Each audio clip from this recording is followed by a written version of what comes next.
Semper Fi, everyone. Welcome back for another hip pocket class here in the field. Due to some technical difficulties, I've had to reshoot this video. We've had a lot of rain in this area, but that's okay. I just got to get some better sound is all. Now, on the video that I initially had planned for everyone, I was discussing the basic kit.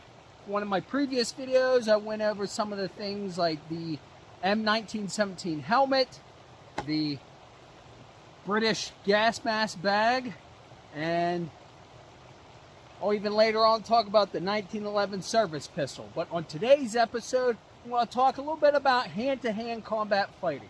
Now, one of the most important things to remember when in close quarter battle is it's you versus them.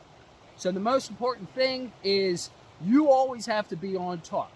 Now, what was very common during World War I for many of these Marines was the fact that a lot of them didn't have any kind of initial training besides boot camp.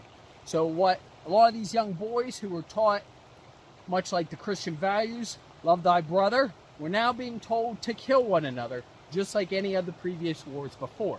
Now, what was unique with this European war was the introduction of more modern firearms. So you have things like the artillery, the mortar barrages, grenades, and machine guns, along with other types of small arm fire. One of the key factors with the way that the war was fought was the trench warfare and the wars within no man's land. A lot of these young Marines would go over the top into open battlefields, much like previous European wars, but into that previous state of machine gun and other type of small arms and even larger artillery barrages. So what these Marines often also found themselves were situations that they were face-to-face with those Hun. So one of the things that many of them were taught was bayonet training. Simply by a means of teaching young men how to box and where to protect themselves and jab, they simply had their hands opened up and a rifle placed inside of it with a 16-inch blade on the end of it.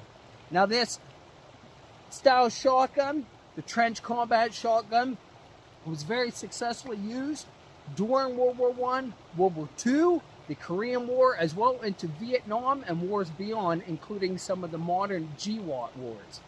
Now, with being that many of these young Marines had to come face to face with their enemy, many of them ended up, like their European counterparts, having to come up with more means to protect themselves and to eliminate and destroy the enemy.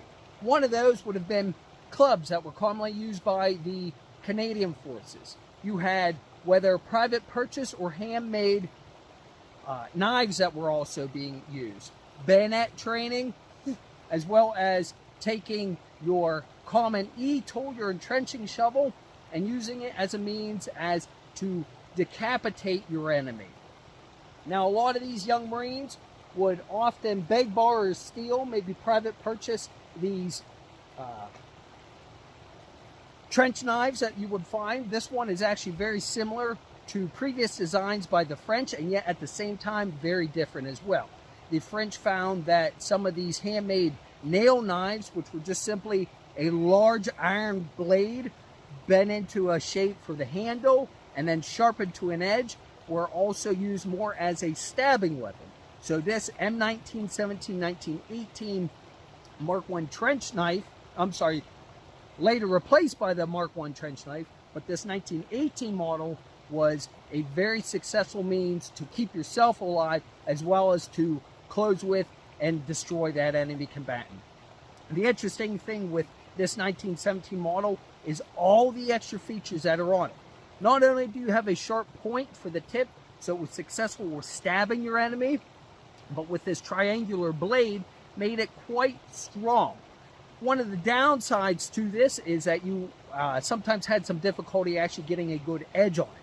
But as a stabbing utility knife, it was very helpful. Now, another amazing feature with this knife itself is this cross guard.